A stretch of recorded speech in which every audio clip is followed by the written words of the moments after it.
Salut les poulets, ici Jérémy. Dans cette vidéo, je vais répondre à toutes les questions que vous m'avez posées sur Instagram. Si vous ne me suivez pas encore sur Instagram, n'hésitez pas à me suivre. Mon compte s'affiche quelque part à l'écran. Je vous ai posé en fait une question en story il y a 1 ou 2 semaines de ça. Et je vous ai demandé, posez-moi toutes les questions que vous voulez sur ma vie en Turquie et j'y répondrai dans une vidéo YouTube. Le jour est arrivé, je vais répondre à toutes vos questions. J'en ai reçu énormément, donc merci beaucoup à tous ceux qui ont participé. Par contre, je ne pourrais pas répondre à tout le monde. Je pense que j'ai reçu plus de 100, 150 réponses. Donc merci beaucoup, ça fait vachement plaisir. Merci pour votre soutien et votre participation. Donc je vous dis à tout de suite après le générique.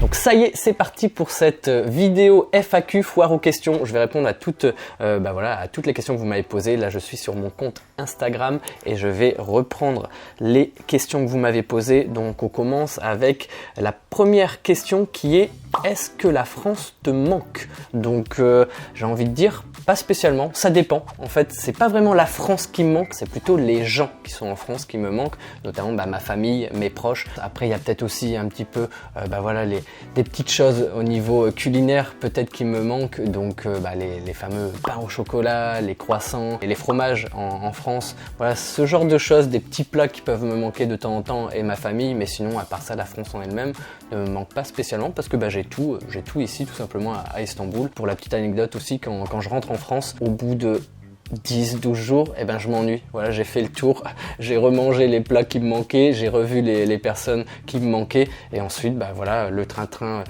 français revient au galop et donc j'ai qu'une seule envie, c'est de retourner en Turquie. Ensuite, deuxième question, dis-nous ce qui t'a le plus emballé à rester en Turquie. Donc il y a plusieurs choses, hein. Voilà, il faut savoir que je suis venu il y a plusieurs années, la première fois en Turquie, je suis venu en 2011-2012 si je me souviens bien. J'étais resté plusieurs mois ici, déjà j'avais adoré l'ambiance, les gens et l'atmosphère générale qui régnait ici en Turquie me plaisait, que ce soit à Istanbul, à Izmir, dans le sud, etc.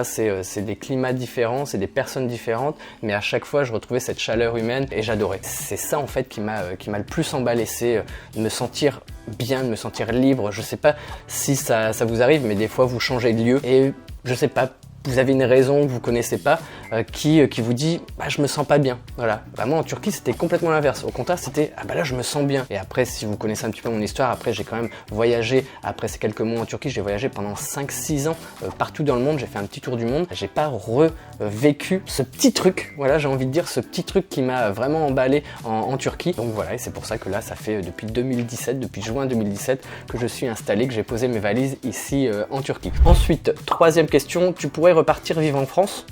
Honnêtement, non, je pense pas que je pourrais retourner vivre en France. Y passer des vacances, voilà, voir mes amis de temps en temps comme je le fais déjà actuellement, oui, mais revivre complètement 24 heures sur 24, 7 jours sur 7, 365 jours par an, non, c'est pas le pays où je retournerai. Si je devais quitter un jour la Turquie, ce serait pas pour la France. Ensuite, prochaine question, la Turquie, c'est devenu aussi cher que la France sur certains produits. Comment ils font les gens? C'est vrai que la Turquie est soumis à l'inflation depuis des années, hein, voilà.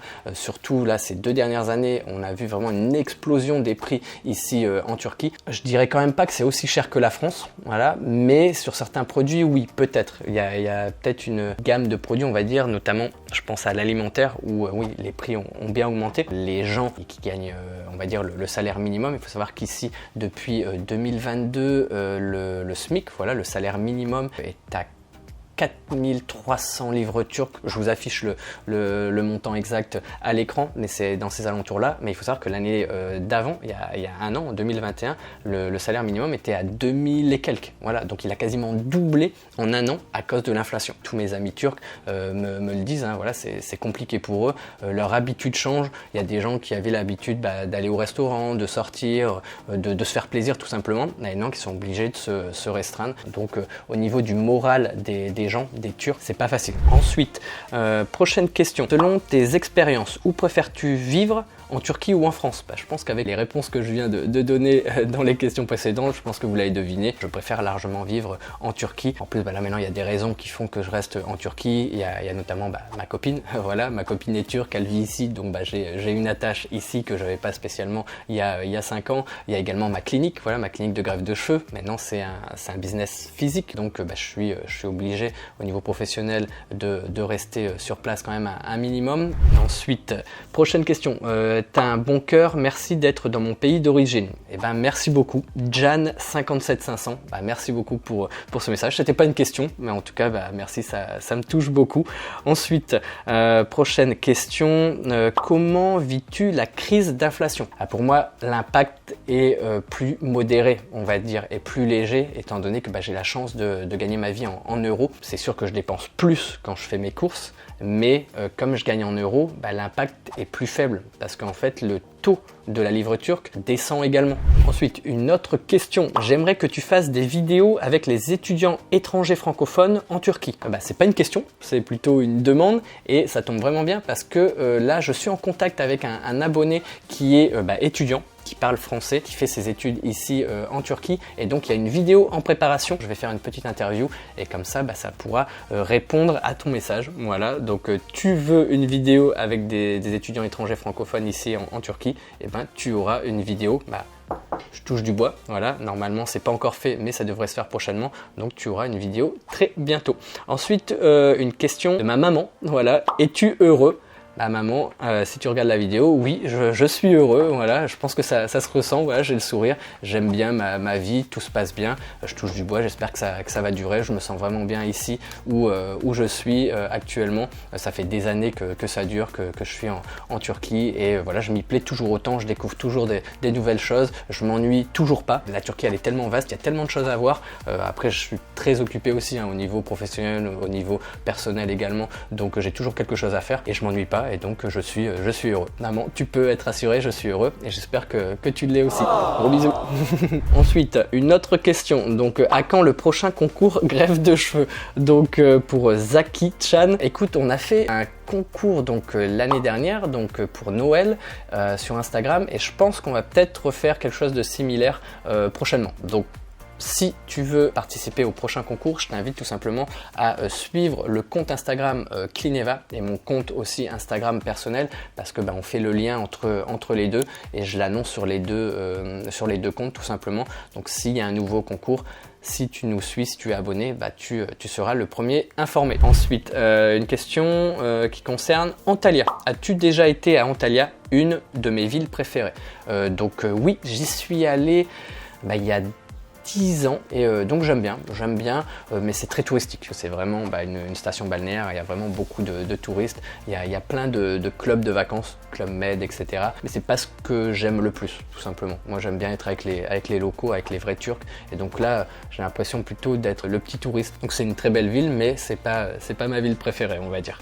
Ensuite, quelle clinique dentaire conseilles-tu? Connais-tu les prix? C'est la même personne, c'est Globetrotter qui me pose cette question-là aussi. Pour une clinique dentaire, je t'invite tout simplement à me contacter sur WhatsApp. Là, moi, j'ai Clineva, donc ma clinique de greffe de cheveux, mais on est aussi en partenariat, en collaboration avec un cabinet dentaire, et donc je pourrais répondre à tes questions si tu me contactes. N'hésite pas à me contacter par message privé sur Instagram, et sinon par message directement sur WhatsApp. J'ai mon numéro normalement sur toutes les vidéos Clineva, sur le site internet clineva.com, tu devrais le retrouver. Une autre question, y a-t-il des entreprises qui payent leurs salariés en euros à Istanbul? Je sais qu'il y en a, après il n'y en a pas beaucoup. Je sais qu'il y a des entreprises qui payent un peu en euros. Moi par exemple, avec ma clinique, je paye une partie parfois en euros à certaines personnes, mes employés qui sont en France, mais c'est à distance. Pour du travail à distance, je pense qu'il y a possibilité, mais des entreprises vraiment qui payent en euros, j'en connaissais, mais c'était des entreprises internationales. Mais après ça reste des contrats à durée déterminée, c'est des espèces de missions. Après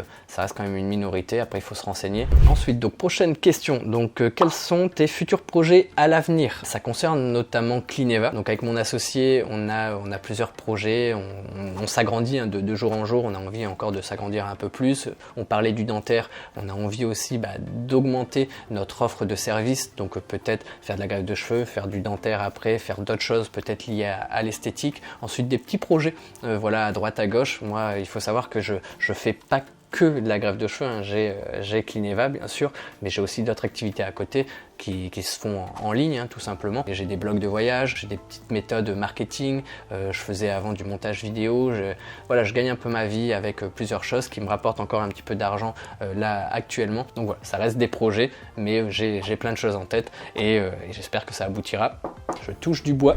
Comment fonctionne Uber en Turquie? On paye en cash ou en carte sur l'application, s'il te plaît? Donc il faut savoir que Uber, il a pas vraiment ici en Turquie. En fait, ils l'avaient avant, mais maintenant c'est interdit. C'est les taxis qui ont gagné la bataille, on va dire. On peut utiliser Uber, mais c'est un taxi qui vient. De manière générale, il y a des applications. On peut tout simplement appeler un taxi, on met notre localisation, le taxi vient. On peut payer soit par l'application ou soit en cash directement au chauffeur dans le véhicule. Ensuite, qu'est-ce qui t'a motivé de faire ce que tu fais en ce moment sur YouTube et sur Insta? Pour la petite histoire, j'ai ouvert ma chaîne YouTube pour mes 30 ans. En fait, le 21 septembre, jour de mon anniversaire, j'ai décidé de me lancer un challenge et je me suis dit, tiens, je vais essayer d'atteindre les fameux 100 000 abonnés sur YouTube pour avoir le trophée. Voilà, le trophée YouTube. Je me suis formé au montage vidéo il y a quelques années, donc je savais comment monter des vidéos, je savais un petit peu comment ça fonctionnait pour tourner, pour faire des vidéos de manière générale. Et donc, je me suis dit, pourquoi pas? Ça m'a apporté tellement de choses, des opportunités, j'ai pu rencontrer beaucoup de monde, j'ai même rencontré mon associé, voilà, avec qui j'ai ouvert Clineva. C'est un truc de fou en fait. Sans YouTube, je serais pas du tout là. C'est sûr que je serais pas du tout là. Je serais pas en train de me filmer, en train de répondre à vos questions, ça c'est sûr. Donc voilà, YouTube est parti vraiment d'un challenge et qui m'a apporté vraiment beaucoup de choses. Donc merci YouTube, merci à vous. Insta, je l'avais créé, je pense à mon arrivée en Turquie. Je pense que mon premier post, je pense que c'est une photo dans l'avion pour me diriger à Istanbul. Je pense que c'est ma toute première photo postée parce que je me suis dit pour garder le contact avec mes proches, autant créer un compte Instagram, publier des photos régulièrement, mettre des stories, garder le contact entre guillemets à distance, même si c'est pas en direct, c'est pas des messages. C'est des petites choses, des points de départ qui font que après, voilà, ça évolue, ça monte, et puis ça devient ce que c'est devenu là maintenant. Donc encore un grand merci à vous. Ensuite, je serai là en juin, juillet, j'espère il va pas neiger. Donc non, ne t'en fais pas, il va pas neiger l'été. Il neige de temps en temps à Istanbul, mais ça reste quand même la période hivernale. Ensuite, est-ce que tu pourrais sortir une vidéo pour apprendre le turc, s'il te plaît? Donc je vais pas faire une vidéo pour apprendre le turc, mais je vais peut-être faire une vidéo qui explique un peu une méthodologie. J'ai envie de me lancer un petit défi. Mon turc n'est pas encore assez bon. Voilà, je fais beaucoup d'erreurs, hein, il faut savoir, et pourtant ça fait 5 ans que je suis ici, donc voilà, honte à moi. Vous pouvez m'envoyer des commentaires en me disant ah, Jérémy, c'est pas bien, mais c'est vrai, je comprends le turc, hein, en grande partie, on va dire 70% de ce que les gens me disent, je comprends. Après, en fonction du contexte, etc., c'est plus ou moins facile. Et après, pour parler, j'ai du vocabulaire, je connais beaucoup de mots, mais mes phrases ne sont pas correctes. Ensuite, vas-tu venir à Gaziantep? Donc j'aimerais bien. Gaziantep, j'y suis jamais allé. Je suis allé dans le sud, je suis allé à Hatay, Antakya, mais Gaziantep, je connais pas du tout et j'ai vu des photos géniales, super belles. Voilà, des monuments anciens, etc., un peu antiques. Ça a l'air d'être vraiment top. Donc ouais, je pense que je vais y aller et je ferai sûrement une vidéo. Ensuite, la barrière de la langue n'est-elle pas un frein à l'intégration à Istanbul? Oui, si ça peut être un frein si tu cherches du travail. Voilà, moi j'avais la chance quand je suis venu de travailler à mon compte à distance, donc mes clients étaient principalement francophones ou anglophones, donc j'avais pas de souci par rapport à ça, mais pour quelqu'un qui veut vraiment venir ici à Istanbul trouver du travail, il faut apprendre la langue. Ensuite, un message de Fun Format. Salut à toi, ça fait longtemps. Donc je sais pas si vous le savez, on a déjà fait des vidéos ensemble. Tout au début de ma chaîne YouTube, je pense, la première année, on a fait des vidéos ensemble. Il était venu à Istanbul. Donc il m'a posé une question existentielle. Te rases-tu les poils sous les bras et sous les pieds?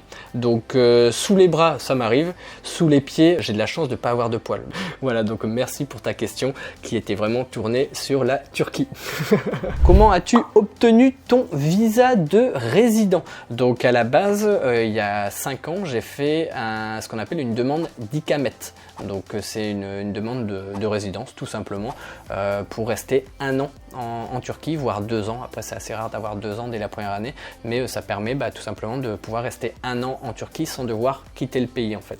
Donc voilà, j'avais fait la demande en ligne sur le site icamet.gouv.tr ou quelque chose comme ça. Je vous mettrai le lien dans la description si vous voulez regarder. C'est une petite carte qui note, entre guillemets, la période à laquelle je peux rester. Et donc moi j'ai eu 1 an, je renouvelais tous les ans. Et là, depuis que j'ai la clinique, maintenant je suis plus considéré en tant que touriste, je suis considéré en tant que porteur d'affaires, entrepreneur, on va dire, ici en Turquie. Penses-tu vivre dans une autre ville de Turquie un jour? Si oui, laquelle? Donc, pour le moment, non, j'ai pas spécialement envie de bouger d'Istanbul parce que je trouve que c'est vraiment le cœur. C'est vraiment plus simple aussi pour ma famille, pour mes amis de venir à Istanbul. Il y a les aéroports, voilà, Paris, Istanbul, Lyon, Istanbul. Tous les avions vont directement à Istanbul, donc c'est beaucoup plus facile pour ça. Et surtout, c'est la capitale économique. La capitale administrative, c'est Ankara, mais Istanbul, c'est la capitale économique. C'est là où tout se passe, tout simplement. Et puis, je m'y sens bien, voilà. Sinon, la deuxième ville, si je devais changer, je pense que ce serait Izmir. La ville, près du bord de l'eau, c'est vraiment top, et également tout ce qu'il y a autour. On n'est pas loin de Éphèse, la fameuse ville antique, on n'est pas loin de Alaçatı, on n'est pas loin de Çeşme, donc il y a plein d'endroits vraiment sympas, donc ce serait Izmir. Tu as pensé quoi du titre de champion de Turquie de Trabzonspor? Eh ben écoute, surpris mais moyennement surpris, comme ils avaient cartonné dès le début. Après là c'est petit aparté foot, ils avaient cartonné, ils avaient aucune défaite, je pense pendant 16 matchs, je pense qu'ils avaient tout gagné leur premier match, donc ils étaient loin devant au niveau des points, donc ils le méritent. Ensuite, as-tu pris des cours de turc? Non, j'ai jamais pris de cours de turc, mais comme je le disais précédemment, je pense que je vais essayer d'être un petit peu plus assidu, essayer de suivre une méthode pour essayer d'améliorer un peu mieux mon turc. Et ensuite, dernière question, pourquoi Istanbul et pas une autre ville en Turquie? Tout simplement parce que je m'y sens bien. Voilà, c'est là où tout a commencé. Je suis arrivé à Istanbul, c'est là où ça m'a plu, les gens, l'atmosphère, la grandeur, c'est immense, mais ça reste quand même à échelle humaine, je trouve. Il y a toujours des commerces de proximité, des petits quartiers dans la ville, ça semble plutôt bien, je trouve. En plus, il y a le Bosphore, il y a le détroit du Bosphore qui est en plein milieu, qui coupe la ville en deux, donc c'est agréable, voilà, on peut aller d'un endroit à un autre en bateau, c'est incroyable, il y a tout, voilà, on manque de rien, tout est à Istanbul, tout se passe à Istanbul, donc c'est aussi plus simple. Donc voilà, ça y est pour cette vidéo FAQ, j'ai tourné 46 minutes, j'espère que ça va être raccourci le plus possible. En tout cas, si vous êtes encore là à ce moment de la vidéo, merci beaucoup, voilà, merci encore à vous tous, franchement ça fait chaud au cœur de voir vos commentaires, vos likes, vos messages, etc. Ça me fait vraiment plaisir. N'hésitez pas, si vous êtes encore là, à laisser le pouce gris en l'air, à vous abonner à la chaîne si ce n'est pas déjà fait, à activer la cloche pour recevoir des notifications à chaque fois que je publie de nouvelles vidéos, à me suivre aussi sur Instagram, voilà, mon compte s'affiche à l'écran, et aussi sur mon TikTok. Ça y est, j'ai lancé mon TikTok il y a quelques mois de ça, donc je fais des petites vidéos différentes de ce que je fais sur YouTube, donc n'hésitez pas à aller voir, ça me donnera de la force. Voilà, je vous souhaite une bonne journée, une bonne soirée, un bon week-end en fonction de quand vous regardez la vidéo, et je vous dis tchuss les poulets!